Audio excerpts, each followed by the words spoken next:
แต่เจ้าน้อยชำนั่นบ่เจ้าเมื่ออยู่นำแม่เจ้าน้อยชำหมอหินนี่บ่อยู่ลำไผ่อยู่เมื่ออยู่บ้านตูมตอนเจ้าเมื่ออยู่บ้านตูมน่ะหน่อยยังน้อยชำเมื่ออยู่คุณนะหันมาอยู่พี่หมอตะกี้คือว่าเมื่ออยู่ตอนหนึงเฮาเมื่อก็บ่ได้อยู่ดนเมื่อคดีเอาไปมา เอออืมอืมนี่อันพ่อเจ้านั่นก็ถามอีกเทื่อนึงป้าแม่นั่นจักเทื่อคือว่าจนขายให้ขายนาจนเบิดม่อมพ่อเฮาบ่ได้ป้าเข้าอู่ป้าไผปะทั้งแม่แม่เจ้าปะหน่อยป้าจักเทื่ออันหลายเด้จุ่มก็สิจุ่มชื่อ อ้าวหลายเทื่อปันนี้น่ะงูหากันได้ใช่แต่ละเทื่อได้ใช่ ทั้งพ่อแบบงูหาทั้งพ่อเสียพ่อเจ้าน่ะเป็นคนงูไปหาแม่เจ้าก่อนหน่อยแล้วก็เลยเสียเงินหน่อยแล้วก็ป้าอีกหน่อยแล้วก็งูไปอีกหน่อยแล้วเที่ยวไปเที่ยวมาเที่ยวป้ากันรถขายให้ขายนะ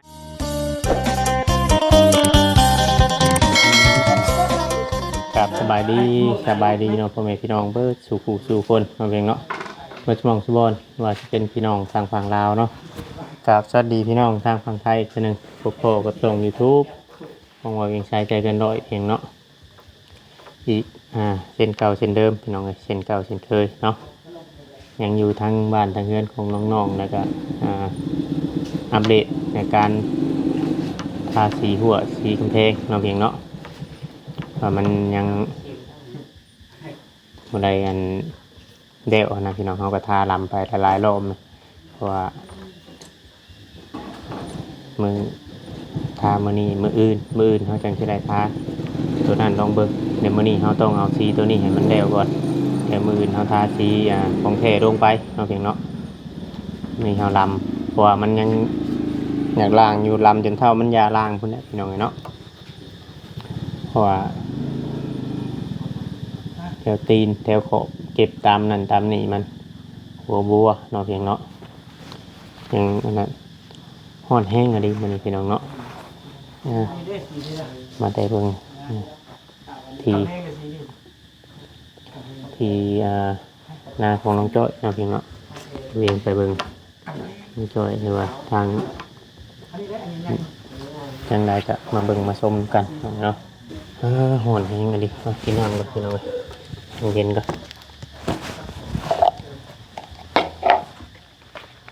กระบะจิตกับเมื่อไรพี่น้องกันเนาะมันโหดเราถ่ายจะคลิปจะได้ในก็จะได้เดินทางกลับมื้อนี้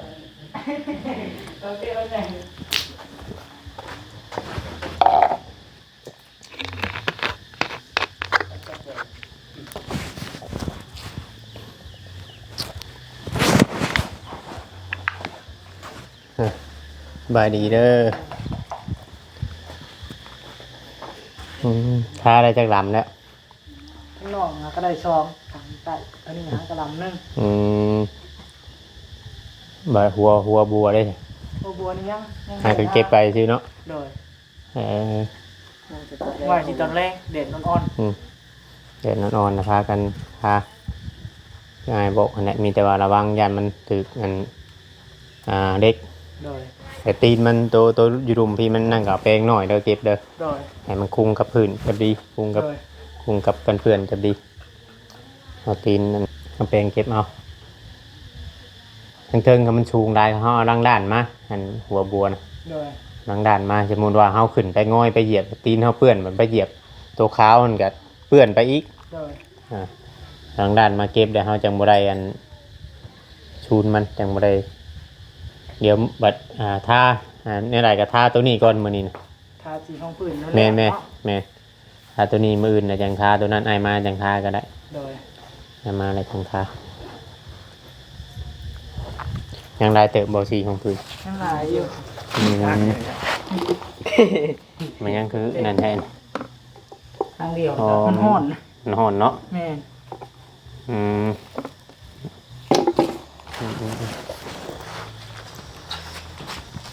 พาลำอีก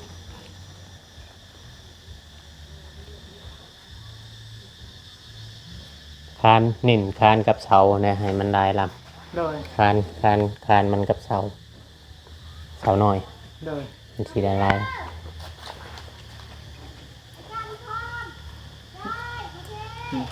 เท้า ก ยังบัด ลูกหลานถ่ายคลิปบอก อืม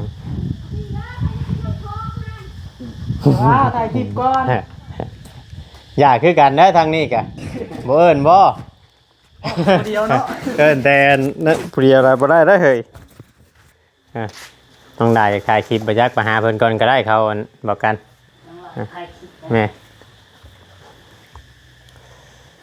เดี๋ยวต้นแรงต้นยังไงเฮาเก็บสีเก็บรายละเอียดมันตัวนั้นให้มันแล้ว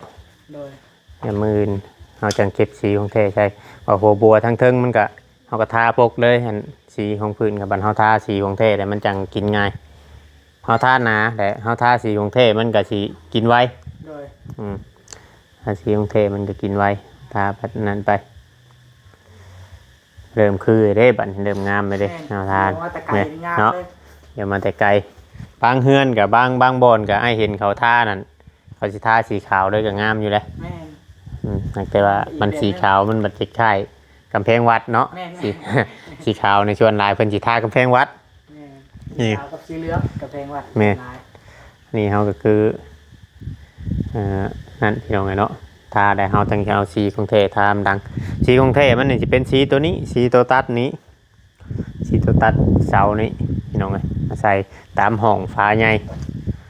เสามันนี่จะเป็นสีขาวสีนี่แหละพี่น้องเอ้ยสีขาวนี่แหละแล้วทากำแพงแล้วเฮาจังมาทาสีประตูบัดนี้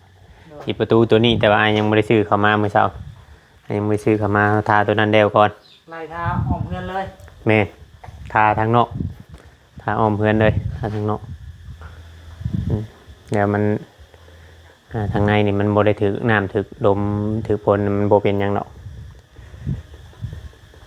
ทานั้น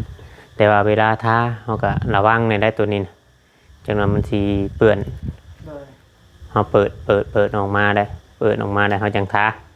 เปิดเป็นพาออกมาโกไว้แล้วเขาทาบัดหาแนวงอยเนี่ยยังจะดีเขาจุ่มแป้งจุ่มหยังแต่เขาให้แป้งน้ำแป้งเขามันยาหยุดเขาจังทา โดย มือนายชื่อสีเข้ามาเพิ่ม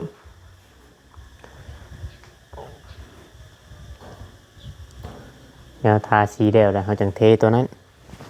เทบังเทปูนบังกอกน้ำหัน โดย เทกอกปูนบังกอกน้ำเลย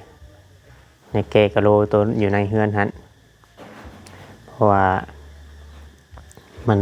คั่วพี่น้องไอ้เนาะในตอนนั้นนะเขายังไม่ได้แก่เลยแต่เจาะน้ำในเป็นวันจันทร์ตามที่ไอ้โทรนัดเพิ่นมันยังมาฮอดคิวเพิ่นมาเพิ่นยังนั้นเอาคนที่มาเจาะของผู้ช่วยเห็นได้พี่น้องเลยเพราะว่าเพิ่นเฮ็ดคักแน่เนาะเพราะเพิ่นโมตัวเจาะแหละเจาะลงไปแหละให้เพิ่นโยนเพิ่นยังลงไปเบิ่งน้ำกันจะดีนะพี่น้องกับเครื่องเพิ่นก็ใหญ่แน่มันเพิ่นเจาะไว้เอาเจ้าอื่นนี่มาเจาะแถวนี้นี่เพื่อสิได้เอาเป็นมือสองมือแบบนี้มันเหิงมันแม่เครื่องน้อยเด้ทำเครื่องน้อยนะโดนใช้เวลาโดนหลายมือมันนั่น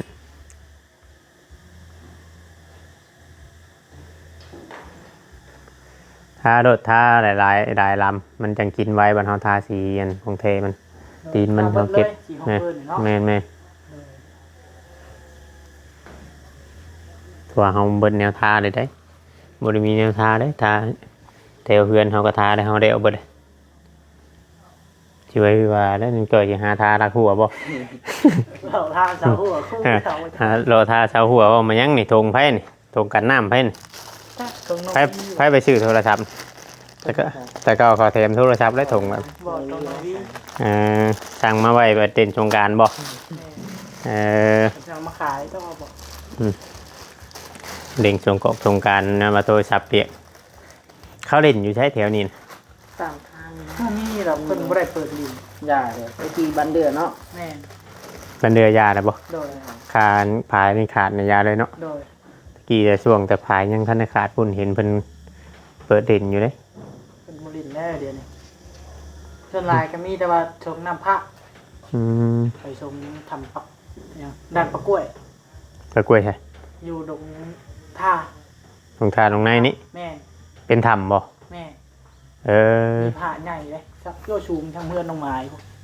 อยู่โรงนะ แม่น แล้วก็มีในถ้ำนะมีผ้าลาย ไม่ทัน แม่เจ้าก็ มึงเจอบ่เคยไปบ่ก็ยังบ่เคยเข้าไปเทื่อใด มันมีผ้าลายแล้วก็มีอีหยังผ้าตัวหนึงเนี่ยมาย่อเชียงดวงเพิ่นว่า อืมข้อยก็ยังบ่เคยเข้าเที่ยวเรื่อยอยู่ทางเขตนี้บ่เคยเข้าจักเทื่อลงทาน โดย บ้านตรงในนี่บ่เคยเข้าจักเทื่อย ามแบบทุกกอกทำการนี่เพิ่นขึ้นไปส่งน้ำผ้านี่ลาย คนหลายบ่ แม่น โอ้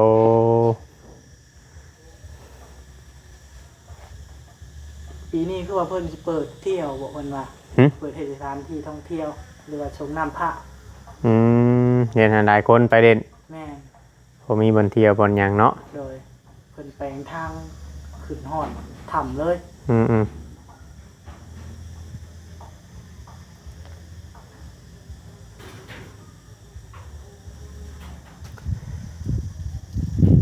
ฮอนจำพี่น้องเลยแล้วไปทางใดทั้งมาทางใดก็ให้ระมัดระวังในสงกรานต์ โดย มันรถหลายหนึ่งมาหมู่บ่ตามเฮาก็ย่านเฮาตามหมู่มันมีสองกรณีการตามกันนั่งเทื่อก็เสียหลักเจือกลงคลองมีหลายรูปแบบพี่น้อง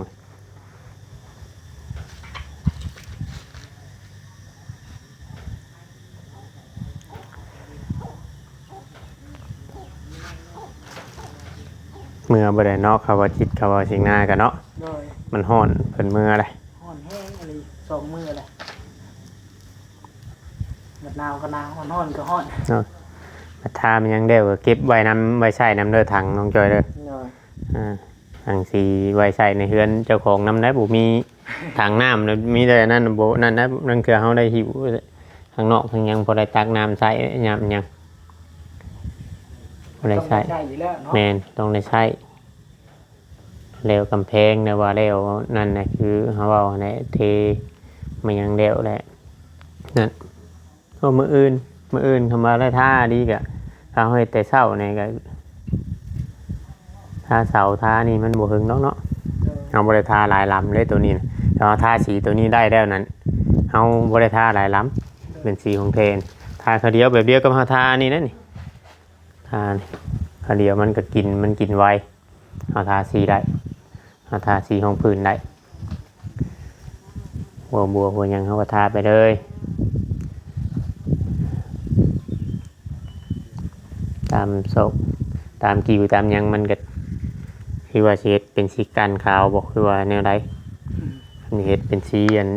เสาเลยก็เฮ็ดสีเสาเลยงามคือกันเนาะผสม โดย สีเดียวเลยมันจังบ่ตัดนั่นตัดนี้ ที่แบบเป็นน้องเจ้ยได้ อืม เป็นอย่างใด สีนี้ก็งามสีมันอันเสาเลย ๆมักไปได้เสาใหญ่เนี่ยสีขาวเลยบ่ดูว่าสิเอาแบบสีต้นเสาดิ สีเสาเนี่ยมันจังอันนั้นเนาะ คือแต่เจ้าของเพิ่นได้อันนี้ อืม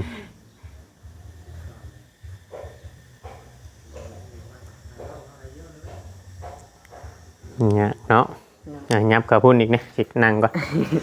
เคยจะไปนั่งอยู่พุ่นกับมันห่อนนะเบื้อง เอาไปเหยียบมันขวบได้ เบิ่งไหนเบิ่งมันพร้อมนะมีแต่ว่าเฮาใส่แล้วเฮาล้างไว้บัดนี้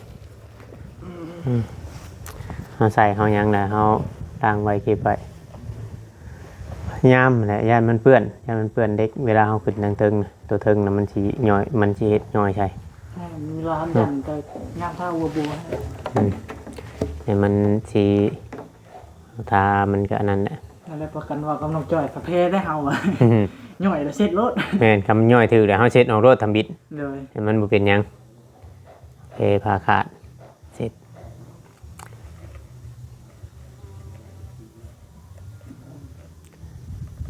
เนี่ยพี่น้องเลยอากาศมันก็เดิมนั่นแหละเห็นเวียกมันก็บ่ค่อยนั่นปานใดถึงมาบัดมันอยู่เตะบัดนี้วังถามาก่อนหมุงเงินบิดบุญเพื่อนน้องไม้หน่อยหนึงอ่ะเนาะ แม่น พอดีเนาะ พอดี ช่วงน่ะบิดบุญเพื่อนน้องไม้หันพอดีมันอันหนาวได้2-3มื้ออะพี่น้องมื้อบุญมื้อหยังถ้าบัดนี้เจอบัดนี้แล้วก็มื้อหูมื้อตาบ่ได้ ฮ้อนเลยรอได้ ฮ้อน เกือบ40องศาพุ่นเนาะ แม่กลัวได้อเดี๋ยวนี้ยัน40ปลายพุ่นเพื่อนน้องไม้แฮงขึ้นไปเทิงแฮงอยู่ห้องบ่ได้จักไปทางใดเดี๋ยวนี้บ่ จักเห็นอย่างเมื่อน้ำหลังพอ แต่พอมาเอิ้นว่าหยังเนาะยันมีเวียกเว้ากันไปหยังเนาะ จักได้ยินแต่แบบมันน้องเทประมาณนี้ บ่ แม่ เพิ่นมาเอิ้นนะลูกนี้ แม่ หายกันบ่ จักเฮาก็ได้ยินแต่แบบว่าน้องเทประมาณนี้แหละ อืมเดี๋ยวน้องไม้กับอุ้มลูกมาเลย โดย เออ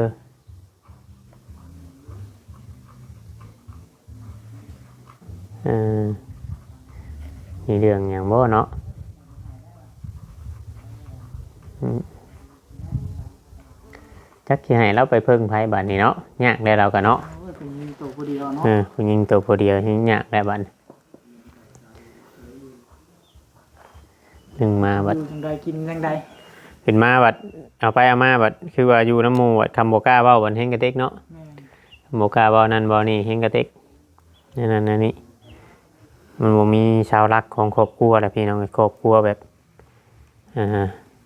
แตกแยกเลยก็ว่าแม่น้องเพิ่นเนาะมันบ่เข้ากันน้องนุ่งหรือว่าพ่อแต่จักแน่ไรพี่น้องเนาะจุดประสงค์แบบเฮาก็บ่นั่นพี่น้องเลยบางเทื่อบางทีก็เบาไปก็FCเพิ่นก็จนเบื่อนะบอกง่ายๆใช่คำเบาเรื่องพอน้องไม้นี่เดี๋ยวเพิ่นให้กำลังใจน้องกันแหละสู้ๆเลี้ยงลูกเลี้ยงน้องนิวให้มันใหญ่ในเช้านี้ลูกเราให้อยากไปนำดินดมดินตายเนาะ แม่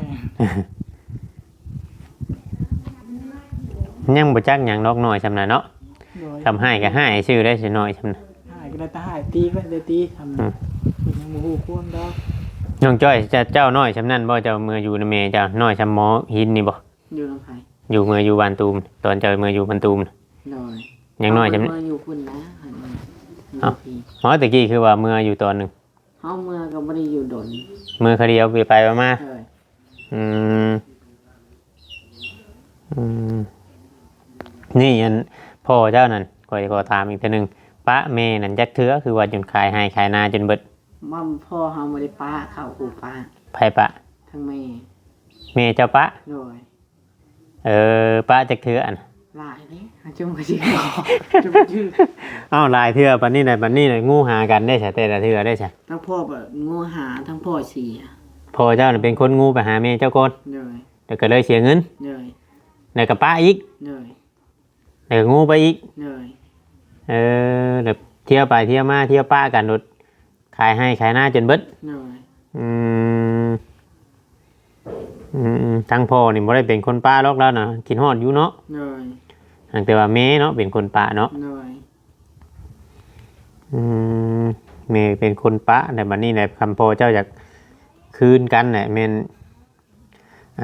ขายนะเดี๋ยวไปซื้อคุ้ย เลย ซื้อคุ้ยให้เขากิน เลย ออกกี่กล้วยไปเถอะ กินควายเลย ฟ้า กินคุ้ยได้บ้านนั่นน่ะเนาะ เลย บ้านตูมนะคำว่าพาผัวพาเมียนั่นได้ยินเขาเว้านะ กินแต่ควาย กินแต่คุ้ยงัวบ่กินอีกงัว เลย คุ้ยกับคุ้ยน้อยบ่กินอีกเนาะ เลย ต้องกินกล้วยใหญ่เป็นแบบนี้เนาะพี่น้องเนาะว่าญาติพี่น้องเพิ่นว่าเราขายหรือว่าคือว่าแต่มันเว้าบ่ได้ในเรื่องกรณีแบบว่านาในเรื่องนานี่เว้าบ่ได้ย้อนว่าน้องจ้อยบัดตะกี้บัดยังบ่ห้ามฮู้ยังบ่จักยังบ่ได้ชนน้ำพ่อว่าพ่อเสียแท้บ่พ่อบ่ได้เสียแท้บ่ไว้ใต้ดินนี่เฮาบ่ฮู้ น้อยเนาะ แม่นถ้าว่าเฮาฮู้แบบว่าเฮาฮู้ว่าพ่อเฮาเคยเห็นพ่อเฮาเสียมันยังคือแบบว่าเฮาจักแน่น่ะก็ยังสิเว้าได้เนาะอันนี้เฮาเป็นหลานแต่ว่าจังซำใดก็จำนั้นเดี๋ยวก็มีแต่ว่าเฮาโอ้ลมกับผู้ใหญ่จังสิได้ฮู้คำตอบจากผู้ใหญ่อีกเทื่อนึงคำว่าผู้ใหญ่เพิ่นว่าเพิ่นอนุมัติได้เฮาจังเฮ็ดไรอีหยังก็คำผู้รักผู้ใหญ่เพิ่นบ่เอาก็เฮาก็เอาบ่ได้คือเก่าให้นาตากาจำเพิ่นเสนอมาก็เนาะ ก็มันเสนอมาเท่าไหร่นะครับ 60,000 60,000เพิ่นเสนอมานะเพิ่นเสนอมา60,000ในบัดนี้แหละเฮาก็บ่ได้ให้คำตอบเพิ่นดอกมีแต่ว่ามาคุยกันกับผู้รักผู้ใหญ่เพิ่นอีกเทื่อนึงว่าจังสิได้จากคำตอบจาก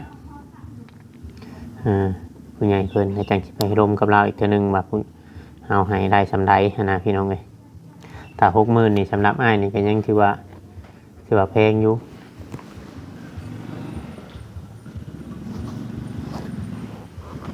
60,000นี่สำหรับอ้ายนี่ก็ยังว่าแพงอยู่พี่น้องเนาะ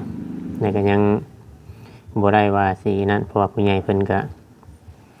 ยังบ่ได้ติดต่อมาเดี๋ยวถ้าเฮาลงคลิปไปเพิ่นอาจสิติดต่อมาเพราะว่าเพิ่นให้เฮาเป็นคนไปถามพี่น้องว่าตอนนี้เฮาสิเว้าไปก่อนก็บ่ได้เราคือเราอยากจักนะคือเราอยากจักในนั้นในนี่ว่าเฮาให้จำนั้นจำนี้ก็เฮาก็ยังบ่ได้เว้าเด้ยังบ่ได้เว้าอำลาวเด้ว่าคันสมมุติว่าเฮาสิมาเฮ็ดหรือว่าเฮาสิ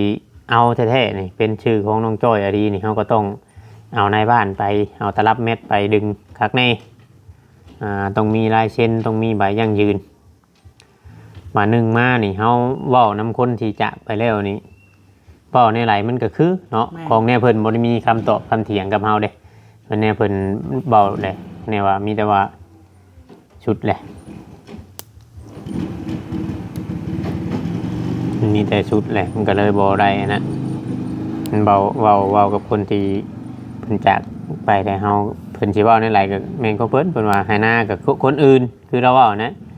คนอื่นนี่บ่มีสิทธิ์เว้าหยังแบบว่าเขาอยู่นอกเลยเด้เราเป็นคนที่กรรมมรดกนั้นบอกง่ายๆใช่คืออาบ่น้องยศเจ้าเอิ้นอาเนาะเราเป็นคนที่ว่ากรรมมรดกนั่นแหละเราเป็นคนตัดสินใจก็คือว่าแล้วเราอะตะกี้นี่ก็บอกให้พ่อน้องจ้อยเชียร์ไว้ตลกตะลินเชียร์ยังก็บ่ยอมเชียร์เราอันนี้เฮาก็ในกรณีของเราเว้าเนาะแต่ว่าเฮาก็สิมีเชื่อแน่แล้วก็บ่เชื่อแน่เพราะว่าเฮาทางเฮามันบ่มีผู้สิเว้าแทนเด้เนาะมันบ่มีผู้สิเว้าแทนเด้มันก็ได้เว้าบ่ได้หันนะพี่น้อง FC ถ้าว่าทางเฮามีอยู่แล้วแบบคนยั่งยืนอยู่แล้วนี่สมมุติว่า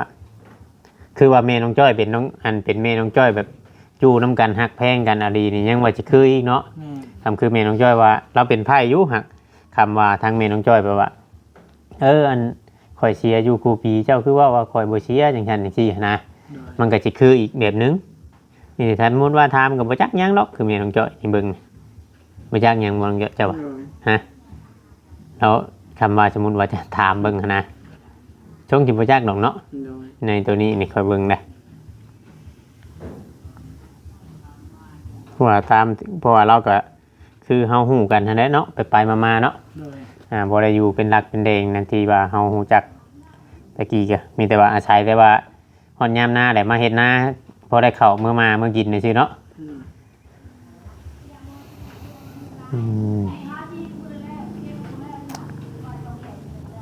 มีแต่ว่าบ่เป็นหยังต้องคิดหยังได้แต่เฮาจังใดก็เฮาจึงค่อยว่ากันอีกเทื่อนึงฮอดได้คำตอบมาแล้วอาจังสิมาล้มอีกเทื่อนึงเด้อในเรื่องให้เรื่องหน้าบ่พอคิดได้บ่ได้แล้วก็บ่ว่ากันพี่น้องเนาะเพราะว่าตามที่ควรพี่น้องเอ้ยเพราะว่ามันเป็นสมมุติว่าคือทั้งบ้านอ้ายนี่มันต้องมีอยู่แล้วพูดของพ่อหั่นนะเนาะปกติหั่นนะเนาะมันต้องมีอยู่แล้วบัดนี้แหละในเมื่อบ่เห็นพ่อแล้วเพิ่นให้แล้วให้น้อยเกินนะพี่น้องมันบ่คือน้องจ้อยคิดไว้นะบัดนี้ตัวที่ว่าเพิ่นตื้มให้นี่แม่นตัวที่เฮาจะซื้อนะเนาะตัวที่ว่าเพิ่นตื้มให้เพิ่นเสนอราคามาให้เฮานี่คือว่าแหละพี่น้องเอ้ยทั้งครอบครัวเราก็บ่มีนี่แล้วว่าเนาะซื้อข้าวซื้อน้ำกินฮะอันนี้ก็ในความคิดของอันเฮาก็ต้องเบิ่งตามเหตุผลหรือว่าตามสมควรเนาะสิ่งของที่ว่าเฮาจะซื้อเนาะบ่สุกมันน้อยเกินกำลังเลยว่านั่นเฮาก็บ่ไหวคือกันพี่น้องเนาะฟังเบิ่งแล้วจังสิร่วมกับลุงแก้วอีกเทื่อนึงอีกในเรื่องนี้พี่น้องเอ้ยพอดีมาแต่ทางพุ่นน่ะมันก็เลยถ่ายคลิปกระชาเนี่ยมันฮอดพี่น้องเอ้ยอย่างไรก็ประมาณนี้ในคลิปนี้ก็เลดออนจังน้อยจังท่าก็ได้เลดออนจังน้อยแล้วจังท่าหาลำอีกให้มันนั้นในเรื่องตามพื้นตามผินมันลำเบิดได้สีตัวนี้ประมาณนี้แหละเนาะสบายดีฮอดนะพี่น้องเอ้ยเนาะคลิปนี้ก็สิได้ขอจบลงไว้ก่อนถ้าว่าผิดพลาดการใดก็ต้องขอโทษขออภัยหลายพี่น้อง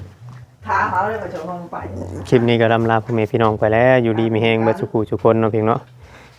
พังเบิ่งน้องหมายมาแล้วสิถามเรื่องราวของเพิ่นเนาะเป็นอะไรเพิ่นเมื่อเว้ากันหยังเนาะเพียงเนาะมาเอิ้นกันเมื่อรถ ยังบ่เห็นออกมาอยู่พี่น้องเนาะคลิปนี้สิดาพ่อแม่พี่น้องไปแล้วผิดพลาดการใดต้องกราบขอโทษขออภัยอะไรขอกล่าวคำว่าสบายดีเบ่ทุกผู้ทุกคนเนาะ